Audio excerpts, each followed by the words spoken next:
인류의 역사는 예수님이 오심으로 BC와 AD로 구분되었습니다. BC, Before Christ, 예수님 오시기 이전입니다.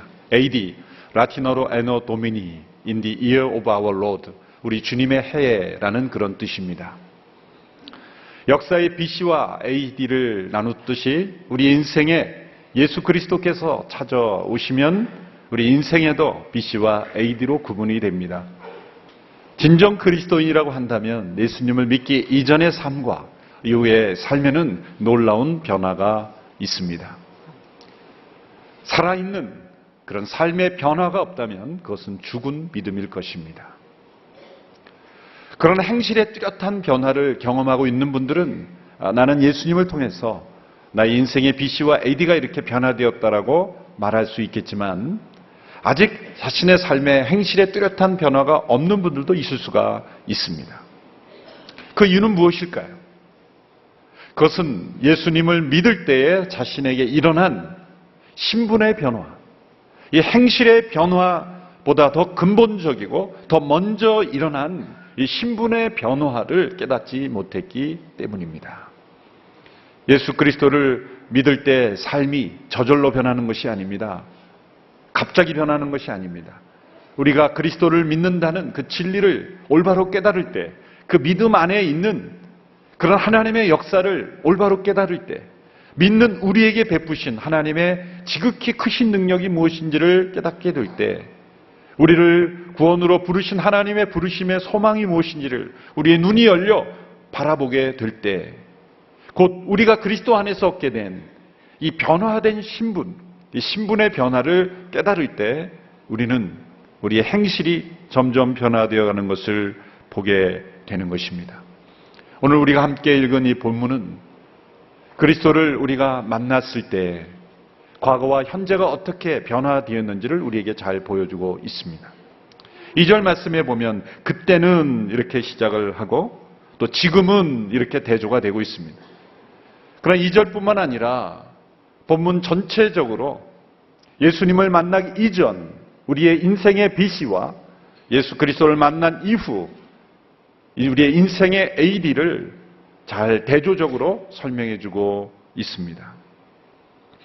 이 그때와 지금 우리의 인생에 바로 이런 뚜렷한 변화가 느껴지지 않는다면 오늘 본문을 통해서 다시 한번 그리스도 안에서 우리에게 주어진 놀라운 신분의 변화를 통해서 행함의 변화, 행실의 변화, 삶의 변화까지 나아갈 수 있게 되기를 바랍니다.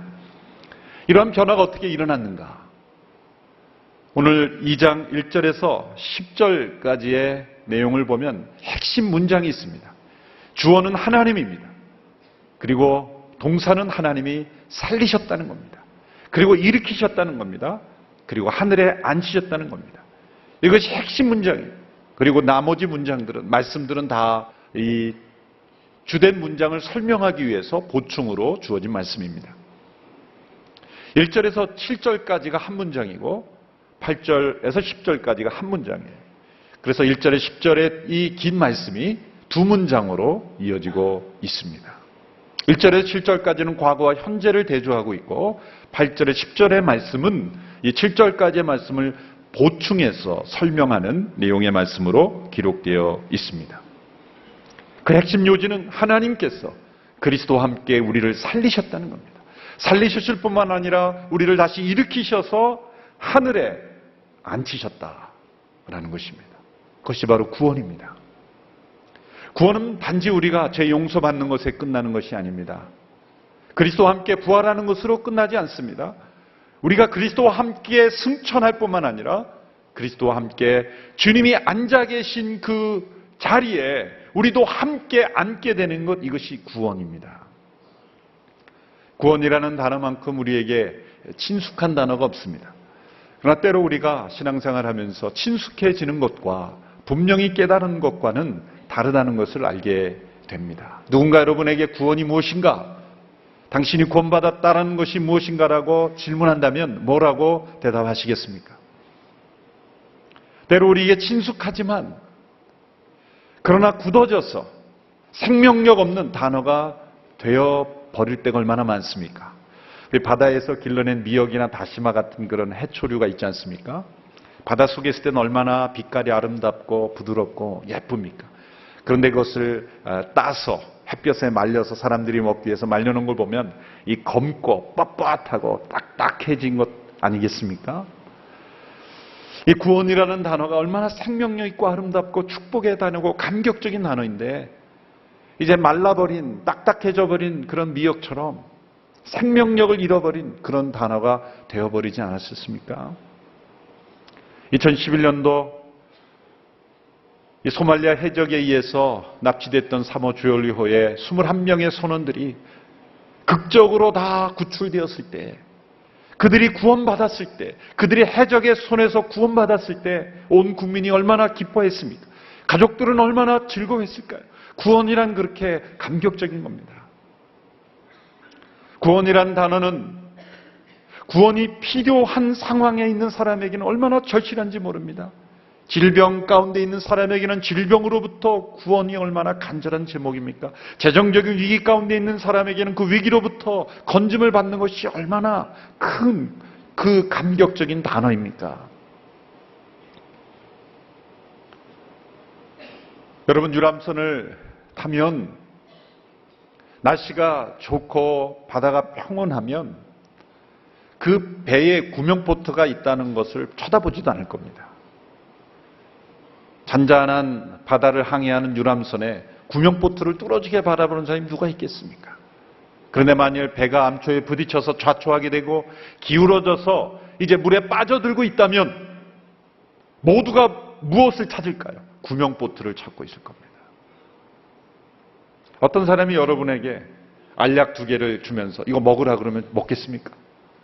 그런데 만일 그 사람이 의사 선생님이고 그 약을 먹지 않으면 죽는다 그러면 안 먹겠습니까?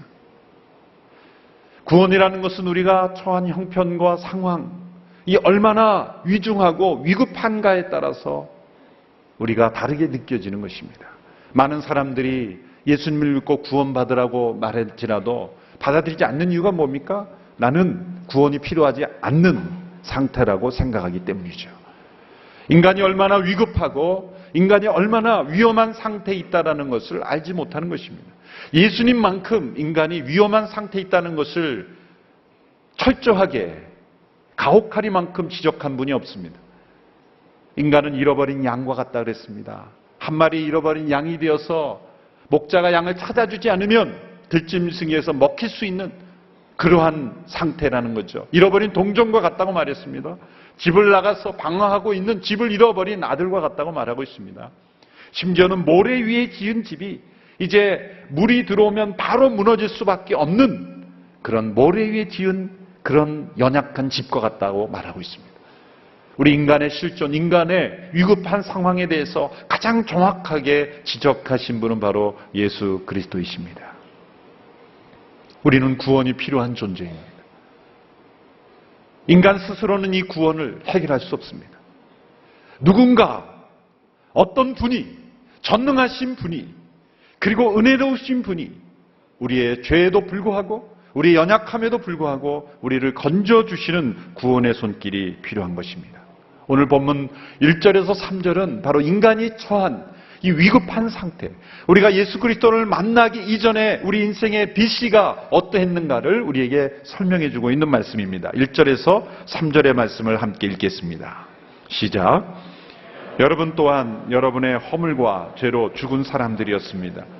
그때 여러분은 이 세상 풍속을 따라 허물과 죄 가운데 살았고 공중의 권세 잡은 자, 곧 지금 불순종하는 아들들 가운데 활동하고 있는 영을 따라 살았습니다. 그때는 우리도 다 그들 가운데 속해 육체와 마음이 원하는 것들을 행하며 육체의 욕망대로 살았습니다. 그래서 우리도 그들과 마찬가지로 태어날 때부터 진노의 자녀들이었습니다. 1절에서는 인간의 상태를 이렇게 표현합니다. 허물과 죄로 죽은 사람들. 허물과 죄로 죽은 사람들.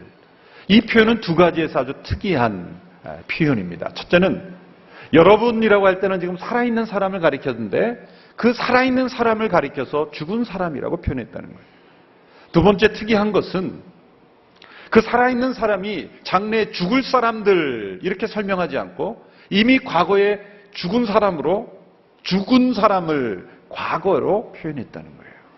살아있는 사람을 죽었다라고 말하고 또 미래에 죽을 것이라고 말하지 않고 과거에 죽은 것이라고 말한 표현, 매우 중요한 표현인 것입니다. 현재 살아있는 사람에게 죽은 사람이라고 표현한 것은 몸의 죽음을 의미하는 것이 아니라 영의 죽음, 몸은 살아있으나 영이 죽어있는 상태의 죽음을 의미하는 것이고, 미래에 죽을 죽음이라고 말하지 않고 과거에 이미 죽었다고 한 것은 모든 사람들이 이미 태어날 때부터 영이 죽은 사람으로 태어난다는 거예요. 날 때부터 본성상 영이 죽어있는 상태로 태어난다는 거예요. 갓 태어난 아기가 얼마나 해같이 맑고 그 웃음이 얼마나 우리의 마음을 설레게 합니까? 그러나 영적으로 본성상 죽은 상태로 태어난다는 거예요. 이것이 인간의 실존이에요. 이거 인간에 대한 가장 정확한 성경의 진단인 것입니다. 이 죽어있다는 표현은 많은 불신자들에게 참 거슬리는 표현이죠. 거슬리는 표현입니다. 내가 이렇게 살아있고 열심히 일하고 생기발랄하고 밝게 명랑하게 성실하게 살고 있는데 죽었다니 그게 무슨 막말이냐. 사실 전도할 때 조심하긴 해야 돼요. 전도할 때 당신은 걸어다니는 시체야. 그러면 사실 같은 말이라도 좀 이게 받아들이기가 어렵죠. 우리의 노력은 그 정확한 진실을 관계를 손상시키지 않으면서 어떻게 당신이 걸어다니는 시체라는 걸 깨닫게 할 것인가. 그게 사실 숙제입니다. 모든 사람이 멀쩡하게 살아있는 것 같지만 영이 죽었기에 이제 곧 몸도 죽을 것입니다. 순서적으로 보면 몸의 죽음이 먼저가 아니라 영의 죽음이 먼저. 사람들이 이걸 반대로 생각해요. 몸이 죽기 때문에 영이 죽는다고 생각을 해요. 살아있다가 몸이 죽은 다음에 영이 소멸된다고 생각해. 아닙니다. 우리의 영혼이 죽어 있기에 그 결과로 몸이 죽은 거예요. 그러므로 이 영이 죽어 있는 상태, 그 결과로 몸까지 죽게 되는 이런 인간의 가장 위급한 상태, 언젠가 다가오는 이 몸의 죽음만을 두려워할 뿐 영이 죽어 있는 이런 위기는 깨닫지 못하는 것이 바로 인간의 어리석음입니다. 죽은 자는 의식이 없고 반응이 없습니다. 영이 죽었다는 것은 영이신 하나님과 교통할 수 있는 능력을 잃어버렸다는 거죠. 하나님께 대한 아무런 반응이 없어졌다는 거죠. 그 이유는 허물과 죄 때문입니다.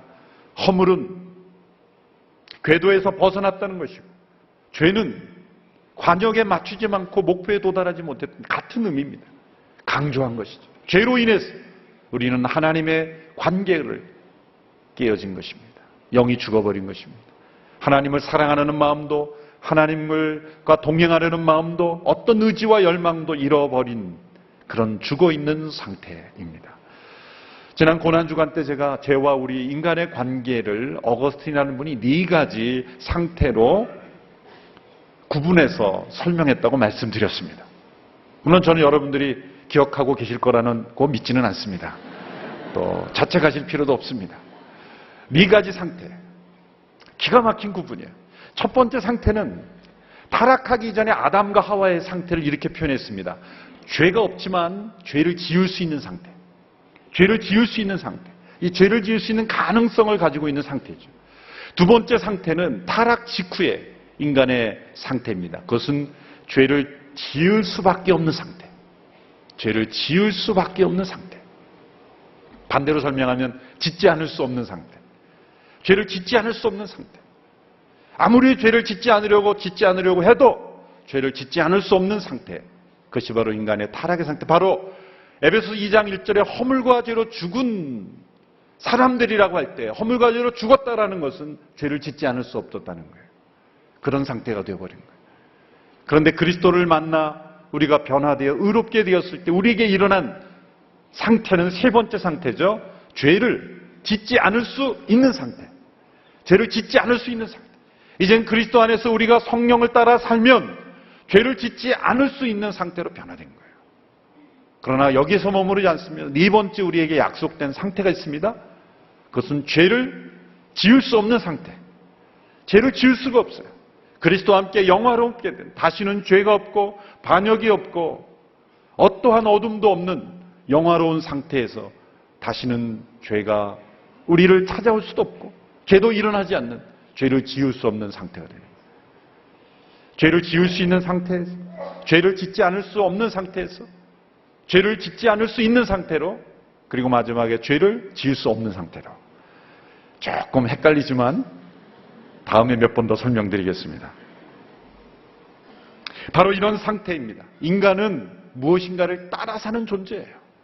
예수 그리스도를 믿기 이전에 우리의 상태는 죄를 짓지 않을 수 없는 상태이기 때문에 자기가 결단하고 판단하고 행동하는 것대로 살아가지만 실상은 우리는 그 무언가를 따라 살고 있는 존재라는 걸 알아야 됩니다.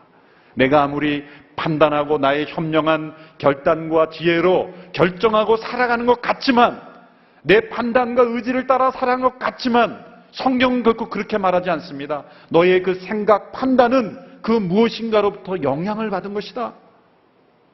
첫 번째는 이 세상 풍속에 영향을 받은 것이다. 허물과제로 죽은 사람은 세 가지를 따라 삽니다. 이 따라라는 단어가 중요한데 그것은 지배력, 영향력을 의미하죠. 첫 번째는 이 세상 풍속을 따라. 이 풍속이라는 단어는 시대라는 뜻이에요. 헬라 시대에는 아이온이라는 게 시대라는 뜻인데, 아이온이라는 시간의 신이 있어요. 그 시대를 지배하는 신이 있다고 믿었어요. 이 시대를 지배하는 우상이 있습니다. 이 시대의 신이 만들어낸 우상들, 그 우상 이면에 있는 사탄이 만들어낸 이 세상의 문화와 풍속을 따라 우리는 사는 거예요. 문화는 우리가 호흡하는 공기 같아서 어느 시대에 살면 그 시대의 문화에 우리는 벗어날 수가 없어요. 그 시대의 문화와 완전히 단절된 인생을 사는 사람은 아무도 없습니다. 그 문화에 역행해 살 수 있는 길은 오직 하나님의 자녀가 되고 성령을 따라 사는 길밖에 없는 거죠. 우리는 모두 이 세상 풍속을 따라 살던 사람들이었어요. 뿐만 아닙니다. 그 이 세상 풍속을 만들어내는 자가 있죠. 공중의 권세 잡은 자, 곧 불순종의 아들 가운데 역사하는 영이라 그랬습니다. 그 영을 따라 살아가는 겁니다. 시대에 따라서 그 얼굴은 다르지만 오고는 모든 시대에 동일한 사탄의 역사가 이 세대 가운데 있다는 거예요. 그 사단은 불순종하는 사람들을 통해 역사합니다. 만약 이 세상 속에 하나님께 불순종하는 사람이 한 사람도 없다면 사단은 영향을 미칠 수가 없어요. 사단은 영향을 미칠 수가 없어요. 사단은 불순종하는 사람들을 통해서 일하고 있습니다. 불순종은 불신앙보다 훨씬 더 강력한 거죠. 불신앙이 더 나아간 것이 불순종이에요. 오늘 이 시대에도 사단이 역사하는 이유는 불순종하는 자들이 있기 때문에 사단이 영향을 미치는 거예요. 저와 여러분이 불순종하는 자가 되어 사단의 도구가 되지 않게 되기를 축원합니다. 거기서 그치는 것이 아닙니다. 우리는 또 무엇을 따라 삽니까? 우리 마음에 있는 육체의 정욕을 따라 살아가고 있어요. 그래서 육체는 몸을 의미하는 것이 아니라 육신의 타락한 본성을 의미하는 거예요. 우리는 이 세 가지를 따라 살고 있어요. 근데 이 세 가지는 서로 연결되어 있어요. 공중의 권세를 잡고 불순종하는 사람들 가운데 역사하는 영은 이 시대의 문화와 풍속을, 악한 풍속을 만들어서 우리가 그 안에 살아가도록 하는데 우리 안에 있는 죄악된 본성이 서로 맞는 거예요. 서로 연결되고 서로 맞을 때 결혼해서 낳은 것이 죄예요. 그것이 허물입니다. 어느 누구도 이 환경의 이 시대의 풍속에 그리고 사단의 영과 그리고 죄악의 본성으로부터 자유로운 사람은 아무도 없습니다. 우리 모두가 태어날 때부터 허물과 죄로 죽었기에 그 죽은 상태에서 끝나는 게 아니라 우리는 하나님께 대해서는 죽어 있지만 다른 영적 세력에 의해서는 활발하게 반응하면서 살아가는 존재가 되었다는 거예요. 이것이 인간의 실존이요, 인간의 위기의 상태라는 것입니다. 그러나 여기에서 그치지 않습니다. 문제는 이러한 상태를 따라 살면 결론은 무엇입니까? 한마디로 하나님의 진노를 받는 사람이 된다는 거예요. 그래서 우리 말씀에 이렇게 기록이 되어 있습니다. 진노의 자녀이다. 본질상 진노의 자녀다. 진노의 자녀라는 것은 히브리식 표현이죠. 히브리 사람들은 사람이 죽게 되었을 때 그 사람을 사망의 자녀다 그렇게 부르죠. 무엇의 자녀라는 것은 가장 그것을 받을 만한 사람이라는, 진노의 자녀라는 건 진노받아 마땅한 사람이다 그런 뜻입니다. 하나님의 진노는 인간의 분노와 다릅니다. 우리의 분노는 죄가 들어있어요. 변덕스럽습니다. 발끈하는 감정적 분노입니다. 그러나 하나님의 분노는 인격적이고 의롭고, 인간의 분노는 예측 가능하지 못하죠. 언제 화날지 잘 몰라요. 자신도 몰라요. 그러나 하나님의 분노는, 진노는 예측 가능합니다. 그래서 하나님의 구약에서는 이 하나님의 진노라는 단어를 설명하기 위해서 많은 단어를 썼는데요. 여기서 설명된 단어는 먹구름이 이렇게 점점 차올라서 나중에 비가 오죠. 우리가 먹구름을 보면 예측 가능하잖아요. 아, 비가 오겠다. 번개가 치겠다. 예측 가능한 것처럼 하나님의 진노는 예측 가능합니다. 이 세상의 풍속을 따라, 육신의 본성을 따라, 공중 권세 잡은 자의 영을 따라 사는 사람이 많아지면 많아질수록 먹구름이 더 깊게 짓는 것처럼 하나님의 진노는 더 가까이 오고 있다라고 우리는 예측할 수가 있는 거예요. 그러나 하나님은 이러한 상태로 내버려 두지 않으셨습니다. 4절은 이렇게 시작을 합니다. 그러나 자비가 풍성하신 하나님이, 4절에서 7절 말씀을 우리 함께 읽겠습니다. 시작. 그러나 자비가 풍성하신 하나님이 우리를 사랑하신 그 크신 사랑으로 인해 허물로 죽은 우리를 그리스도와 함께 살리셨습니다. 여러분은 은혜로 구원을 받은 것입니다. 그리고 그리스도 예수 안에서 함께 일으키시고 함께 하늘에 앉히셨습니다. 이는 그리스도 예수 안에서 함께 다가오는 모든 세대에게 하나님의 은혜가 지극히 풍성함을 보여주기 위한 것입니다. 그러나 하나님이, 이것은 인간의 처절한 상태와 하나님의 은혜로운 구원을 잘 대조하고 있습니다. 인간은 허물과 죄로 죽어 있었습니다. 그러나 하나님은 그 인간을 다시 살리셨습니다. 우리들은 불순종의 아들들이었습니다. 그러나 하나님은 우리를 사랑받는 자녀로 만드셨습니다. 우리는 사탄과 본성을 따라 살아가고 있었습니다. 그러나 하나님은 우리를 구원하셔서 성령을 따라 사는 자들로 우리를 변화시켜 주셨습니다. 이것이 어떻게 가능하게 되었습니까?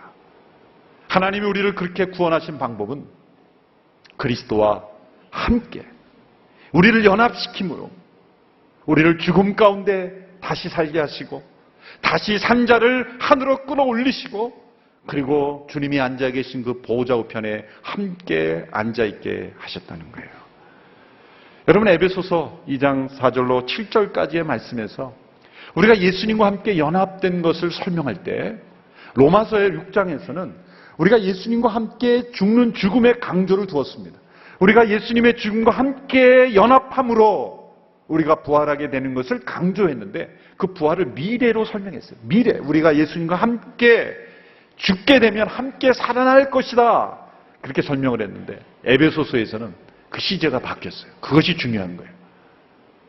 미래에 부활할 것이라고 설명한 로마서의 표현을 바꿔서 이제는 과거에 부활한 것으로 여깁니다. 그뿐만이 아니라 승천한 것도 과거로 표현했어요. 그뿐만 아니라 하늘에 안침을 받는 것도 과거에 이미 이루어진 것으로 표현했어요. 이것은 사도 바울이 글을 쓰다가 졸려서 시제를 잘못 쓴 걸까요? 그렇지 않습니다. 에베소서와 같은 시대에 쓴 골로새서도 다 과거형으로 부활을 설명했어요. 심지어 요한계시록에서도 이기는 자가 주님의 보좌 우편에 함께 앉게 될 것이다, 미래에 일어날 일도 설명했는데, 에베소서에서는 이미 과거에 일어난 걸로 설명하고 있다는 거예요. 이것은 매우 의도적인 겁니다. 이것은 신앙의 고백입니다. 여러분, 믿음은 바라는 것들의 실상이라 그랬죠. 믿음의 능력은 장차 일어날 일이 마치 과거에 일어난 일처럼 고백할 수 있다는 거예요. 현재 일어날 일로만 여겨지는 것이 아니라 이미 일어난 사건처럼 그렇게 여긴다는 거예요. 그래서 성경에 보면, 성경 구약과 신약에 보면 예언적 과거의 표현이라는 게 있어요. 미래의 일을 예언하고 있는데 마치 과거에 일어난 것처럼 과거형으로 쓰는 거예요. 구약에 익숙한 이 사도 바울이 그런 표현을 여기에 적용했다는 거, 놀라운 것입니다. 우리는 한 번도 그리스도와 함께 부활하는 것을 경험한 적이 없죠. 그리스도와 함께 승천한 것 경험한 적 없죠. 아직 하늘에 안침받은 걸 경험한 적 없죠. 다 그리스도 안에서 일어난 그리스도의 사건입니다. 예수님의 사건인데 우리가 예수님을 믿을 때 우리가 깨닫지 못하고 느끼지 못하고 인식하지 못할지라도 우리에게는 신분의 변화라는 거예요. 신분의 변화라는 거예요. 우리의 위치는 어디입니까? 비록 우리의 몸이 땅에 살고 있지만 우리는 하늘에 안침받은 사람들이라는 거예요. 여러분, 이 신분을 깨닫게 될 때 우리의 행실의 변화가 자동적으로 일어나게 되는 것입니다. 왜 우리가 이 땅에 속한 인생으로 삽니까? 우리가 믿을 때 우리 안에 일어난 신분의 변화를 깨닫지 못하고 받아들이지 못하고 믿음으로 주장하지 못하기에 삶의 변화가 없는 것입니다. 사도 바울은 로마서에서는 미래에 일어날 일로 설명했다가 그의 믿음이 깊어지면 깊어질수록, 묵상이 깊어지면 깊어질수록, 그리스도와 연합된 것을 체험하면 체험할수록 그것이 현재로 왔다가 과거로 가버린 거예요. 이미 다 일어난 사건입니다. 우리가 예수님을 믿을 때 우리가 예수님과 함께 죽고 함께 부활하고 함께 승천하고 함께 보좌 우편에 앉은 것이 과거에 일어난 일로, 이미 일어난 일로, 예수님을 믿은 그 시점에서 일어난 일로 여길 수 있는 바로 이 바울의 믿음을 우리가 함께 본받을 수 있게 되기를 축원합니다. 어느 나라 속담에 이런 말이 있죠. 이 울타리 말뚝 위에 거북이가 올라가 앉아 있으면 거북이 스스로 그곳에 올라가지 않았다는 것을 알 것이다. 이게 무슨 말입니까? 거북이 혼자는 절대 거기 올라갈 수 없는데. 그래서 그걸 보면 모든 사람들이 이거 거북이가 올라간 게 아니라는 걸 알죠. 우리가 예수 믿는 때 바로 우리가 그런 거북이들입니다. 우리 힘으로 어떻게 하늘 보좌에 우리가 앉을 수 있겠습니까?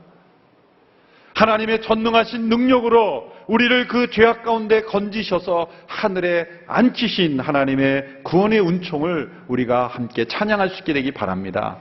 우리가 거기에 올라갈 수 있는 유일한 이유는 뭘까요? 공헌한 게 있다면 뭐예요? 그거는 우리가 허물과제로 죽어있던 사람이라는 거예요.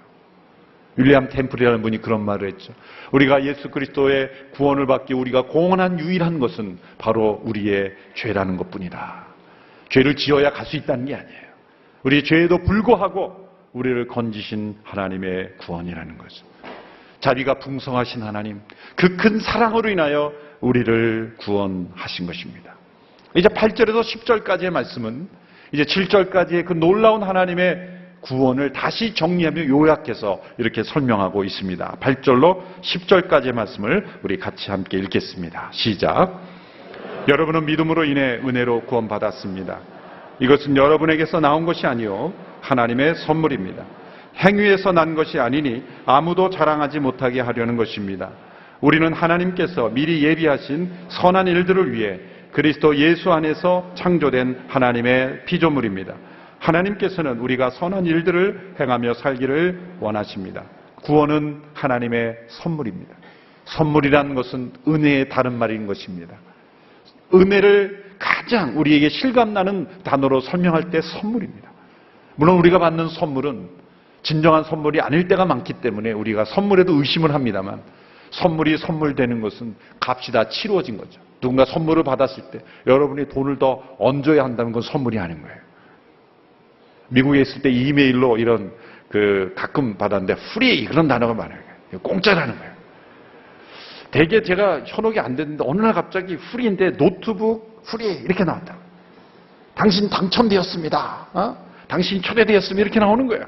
그때 제가 노트북이 조금 낡았거든요.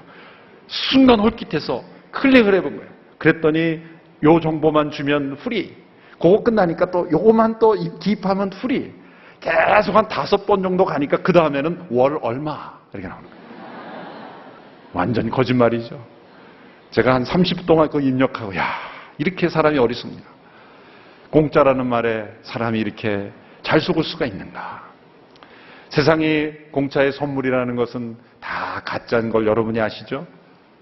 세상에 공짜라는 거 없다는 말 때문에 우리가 받은 구원도 값없이 주었다는 것을 사람들이 믿지 않는 거예요. 사람들이 예수님이 당신을 용서했고 값없이 용서했다는 왜 안 믿지 않습니까? 왜 안 믿는지 아십니까? 공짜에 상처가 있기 때문이에요. 뭔가 틀림없이 있는 거다.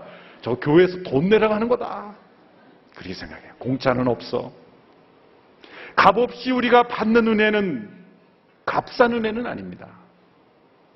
여러분, 값없이 우리가 구원을 받았다는 것은 우리가 비용을 지불하지 않았을 뿐이라는 거예요.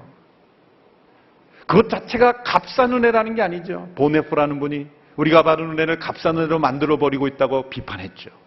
여러분, 값없이 받는 은혜와 값싼 은혜는 다른 겁니다. 값없이 받는 것은 너무나 소중한 가치 있는 은혜임에도 불구하고 우리에게 어떠한 것을 요구하지 않았을 때 그것은 값없이 받는 은혜예요.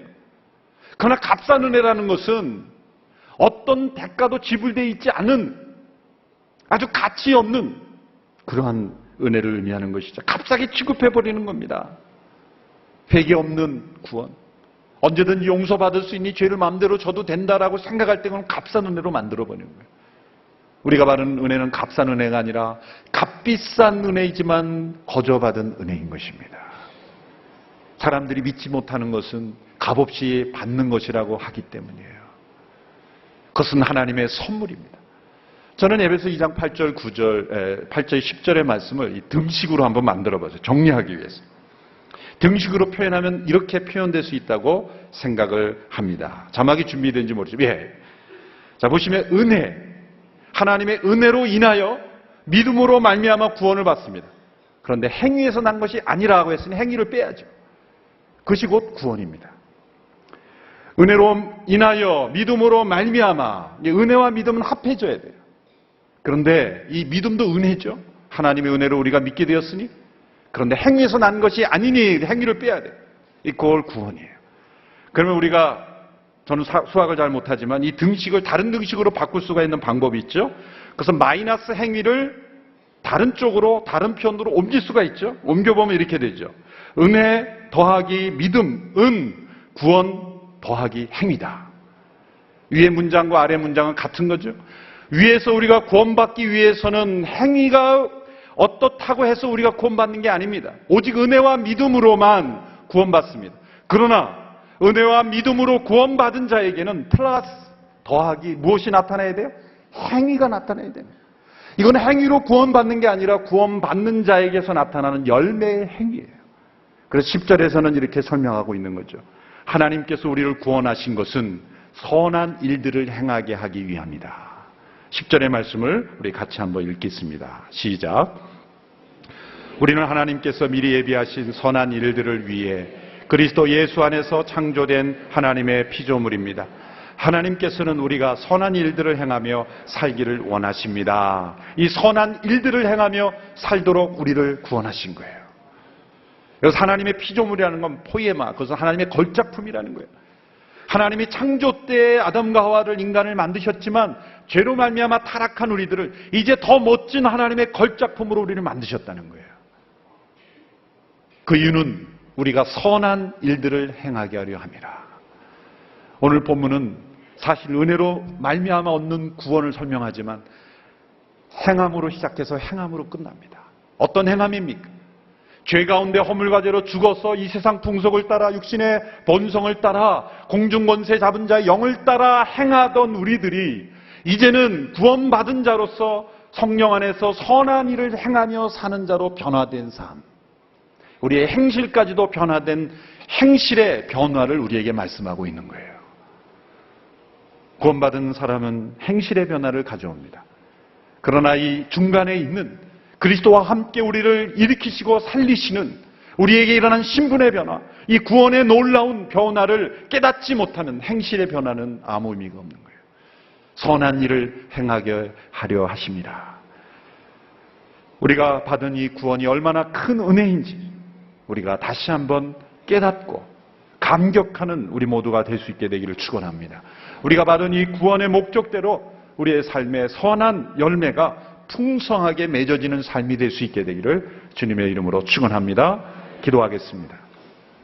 하나님 아버지, 우리에게 이 구원을 선물로 허락하심을 감사합니다. 우리는 죽어 있었지만 하나님이 다시 살리셨습니다. 우리는 불순종했지만 하나님이 우리로 순종하는 자로 돌이켜 주셨음을 감사합니다. 우리의 삶 속에 구원받은 자의 감격과 구원받은 자의 행실과 구원받은 자의 찬송이 끊이지 않는 우리가 되게 하여 주옵소서. 예수님의 이름으로 기도하옵나이다. 아멘.